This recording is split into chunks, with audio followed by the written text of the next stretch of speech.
Hi, I'm Sarah, and I'm lead teacher here at Squiggle Park. Today, I wanted to share with you a wonderful resource called Twitter. When I first heard about Twitter, I didn't really understand why teachers were so excited about it. I actually boycotted it for a long time. It wasn't until I was a part of the Fusari in the Highlander Institute where I realized what Twitter could do for me as an educator. Twitter basically is your digital resume. It's a place where you can share what's going on in your own classroom. You can share education, beliefs, and things you're passionate about, articles, things like that. And you can connect with other educators. You can learn about teaching ideas and techniques from leading educators. You can stay up to date on best practices. You can easily be a lifelong learner. You can grow your PLN, which is your personal learning network. You can collaborate with other educators around the world, and you can follow a conference virtually. Here's an example of something that I found on Twitter. You can see that Pernille Rip posted this wonderful book called Seeds of Freedom. It's a book that I hadn't heard of, and I think that my students would really like it. She talks about how it reminds us of change and how we can change big things peacefully and not through fear. So I made sure to like this. I clicked on the heart so it would be saved in my resources, and I can refer back to it and order the book for my own classroom. You also have an opportunity to participate in Twitter chats, and I'm going to talk to you about more about this in my intermediate Twitter video. But here is an example of an invitation for a Twitter chat. This was a Squiggle Park chat in September, and you can see here that the hashtag is SquiggleParkEDU, and that the topic was ways to organize and share digital tools and resources for your classroom.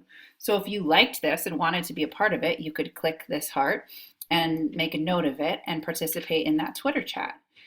This hashtag will give you resources about Squiggle Park EDU at any time, but if you went on at 8 o'clock and put in this hashtag, you would get to see the Squiggle Park Twitter chat.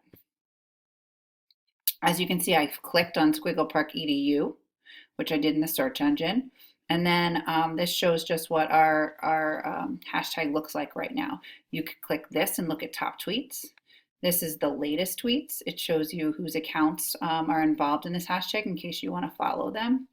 Photos, videos, things like that. How to get started. You want to keep it professional. Keep your tweets about education. Don't follow people the way you would on Facebook. You want to make sure that you're following valuable educators that you respect and who share interesting things. Often my friends don't even follow me because they're not interested in education. And so they might not follow me, but you follow a wealth of professional educators and you learn a lot. Your profile and your pictures should be professional. Your goal is to grow your personal learning network. Often at conferences, you'll notice that they ask you for your Twitter handle or even put it on your name tag. I was just at INACL last week and I was so excited to see how many people I recognized from their Twitter handle or from their picture on Twitter and realized that I was already connected with them, and it was fun to then be able to hear them present or to connect with them throughout the conference. How to tweet. So the first thing you're going to do is go up here to the tweet and push tweet. And then you're going to type your tweet right here. You have 140 characters to use. So often I will type my whole tweet, which is going to be longer than that. And then I take the time to shorten it and make it fit. So for instance, the word to, T-O, I might put the number 2 to shorten it a little bit. I'll get more into that later. And if you want to add a photo, you're going to click here. And finally, you'll click this to send your tweet out. How to delete a tweet. You cannot delete a tweet that you've retweeted. If it's someone else's, you cannot delete it. However, you can delete your own tweet if you realize that there's a typo or something. You'll go to these 3 dots and then you'll scroll down and hit delete tweet. How to search. So you can search in this search area for a company, a person, or a hashtag. So for instance, if you wanted to learn more about Squiggle Park, or you've started using it in your classroom, you can go up here and start to type in the word Squiggle, and Squiggle Park will pop up. You can click on it, see what they're all about, and also follow them. Tweeting tips. The heart is like the like on Twitter. It's for something that you like and you wish to save and refer back to. It's not like the like that we use on Facebook. Often people still do it that way, but it's really to save resources so that you can refer back to them. Hashtags expose your tweet to a wider audience. Tweets have a certain number of letters, and you can abbreviate as needed. For example, S's would be students, T's would be teachers. Never start with somebody's Twitter handle, so the @ and their Twitter handle. That would only go to that person. If you want to write to that person, but also make it shared with everyone, you could put a period, then their Twitter handle, then the tweet. But I recommend doing a tweet more like this. For example, second grade S's at Paul Cuffey are loving Squiggle Park EDU. Hashtag literacy, hashtag LM chat.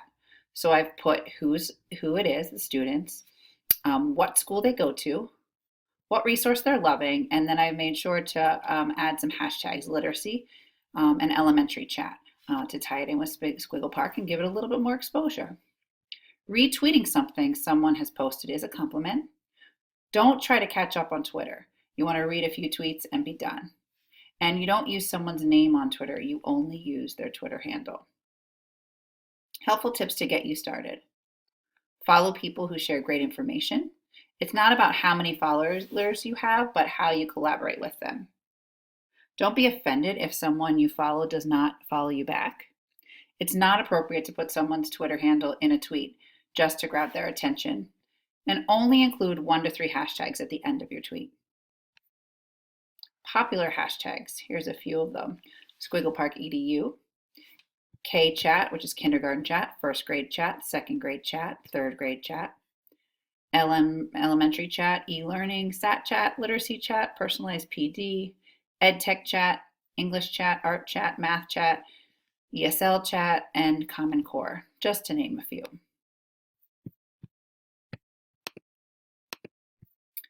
Now let's sign you up or make your profile even better. So I wanted to show you mine. And as you can see, I have a professional picture. And then I say that I'm lead teacher at Squiggle Park. I make sure to also say that I'm second grade teacher at Paul Cuffey School.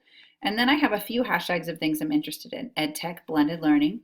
And then I was part of the first cohort of Fuse RI through the Highlander Institute, so I have that there. I helped start Ed Underground. And I'm a fresh grade champion. And then I've mentioned a little bit about my own life.